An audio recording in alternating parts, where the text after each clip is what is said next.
ព័ត៌មានជាបន្តទៅទៀតនេះគឺអាយដាមខាន់ខុនអញ្ជើញចែកអំណោយដល់ប្រជាពលរដ្ឋចំនួន150គ្រួសារនិងសម្ពោធអណ្ដូងស្នប់ទឹកស្អាត Afrides ចំនួន4 ឯកឧត្តមខាន់ខុនអនុរដ្ឋលេខាធិការក្រសួងធម្មការនិងសាសនាតំណាងឯកឧត្តមចាយបូរិនរដ្ឋមន្ត្រីក្រសួងធម្មការនិងសាសនាអញ្ជើញជាអធិបតីក្នុងពិធីចែកអំណោយជាសម្ភារៈគ្រឿងឧបភោគបរិភោគដល់ប្រជាពលរដ្ឋចំនួន150គ្រួសារនិងអណ្ដូងស្នប់ទឹកស្អាត Afrides ចំនួន4អណ្ដូងនៅខេត្តចំនួន2គឺខេត្តត្បូងឃ្មុំនិងខេត្តក្រចេះដោយមានការអញ្ជើញចូលរួមដោយលោកជំទាវខឹមបុប្ផាជានាយិកាក្រុមហ៊ុន Beam Real Estate ឯកចុះចែកអំណោយចំនួន150គ្រួសារនិងអណ្ដូងស្នប់ទឹកស្អាត Afrides ចំនួន4អណ្ដូងនៅក្នុងពិធីសំណេះសំណាលសួរសុខទុក្ខជាមួយនឹងប្រជាពលរដ្ឋឯកឧត្តមបាននាំនៅក្តីនឹករលឹកគោរពស្រឡាញ់របស់ឯកឧត្តមចាយបូរិនរដ្ឋមន្ត្រីក្រសួងធម្មការនិងសាសនាពីការដឹកនាំនិងការគោរពស្រឡាញ់គ្នាទៅវិញទៅមកដោយរួមរស់នៅក្នុងមលុបសន្តិភាពនៅស្នាមញញឹម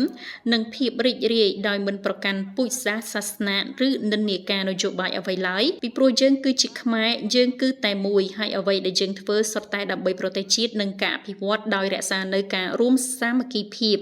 ជាពិសេសគឺគោរពតាមគោលនយោបាយរបស់សម្ដេចអគ្គមហាសេនាបតីតេជោហ៊ុនសែនប្រធានឧត្តមក្រុមប្រឹក្សាព្រះមហាក្សត្រនិងជាអតីតនាយករដ្ឋមន្ត្រីនៃព្រះរាជាណាចក្រកម្ពុជាអាណត្តិទី6និងបន្តដឹកនាំយ៉ាងយកចិត្តទុកដាក់របស់សម្ដេចមហាបវរធិបតីហ៊ុនម៉ាណែតនាយករដ្ឋមន្ត្រីនៃព្រះរាជាណាចក្រកម្ពុជាដែលជានិច្ចកាលតែងតែណែនាំដល់មន្ត្រីគ្រប់រូបគឺត្រូវចុះសំណេះសំណាលសួរសុខទុក្ខនិងជួយឲ្យបានទាន់ពេលវេលាដែលជាភាពចាំបាច់របស់ប្រជាជនក្នុងសហគមន៍ក្រោមដំបូលសុខសន្តិភាពស្ថិរភាពនយោបាយនៅកម្ពុជានិងការធានារបស់សម្ដេចធិបតីហ៊ុនម៉ាណែតក្នុងការដឹកនាំកែសម្រួលធ្វើយ៉ាងណាដើម្បីបម្រើដល់សេចក្តីត្រូវការជាក់ស្ដែងរបស់ប្រជាជននៅតាមមូលដ្ឋាននៅក្នុងឱកាសនោះដែរឯកឧត្តមខាន់ខុនរួមនឹងលោកជំទាវខឹមបុប្ផាបានអញ្ជើញប្រគល់អណ្ដូងស្នប់ទឹកស្អាតនិងអំណោយជាសម្ភារៈគ្រឿងឧបភោគមានទីតាំងដូចខាងក្រោមភូមិស្រែវែងភូមិស្រមោឃុំទឹកជ្រៅស្រុកដំបែខេត្តត្បូងឃ្មុំ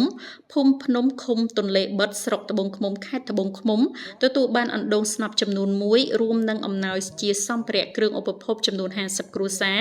ក្នុងមួយគ្រួសារទទួលបានអង្ករចំនួន10គីឡូក្រាមមី1កេសត្រីខ1យួរទឹកត្រី1យួរអង្ករអាហារូបត្ថម្ភចំនួន5គីឡូក្រាមដោយឡែកភូមិសុវណ្ណគោមឃុំកណ្ដុបជ្រុំស្រុកពញាក្រែកខេត្តត្បូងឃ្មុំនិងភូមិបន្ទាយឃុំកលៀប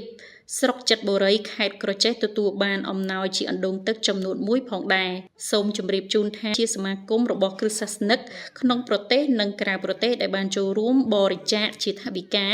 និងការអធិដ្ឋានដើម្បីចូលរួមជួយដល់ប្រជាជននៅតាមសហគមន៍នីមួយៗដែលមិនទាន់មានទឹកស្អាតប្រើប្រាស់ហើយខ្វះខាតទឹកប្រើនៅរដូវប្រាំងនិងចែកអំណោយជូនដល់ចាស់ជរាស្ត្រីមេម៉ាយនិងអ្នកងាយរងគ្រោះផ្សេងៗក្នុងន័យចូលរួមចំណែកសម្រាប់ការលំបាករបស់បងប្អូនប្រជាពលរដ្ឋកម្ពុជាជាមួយនឹងរាជរដ្ឋាភិបាលកម្ពុជា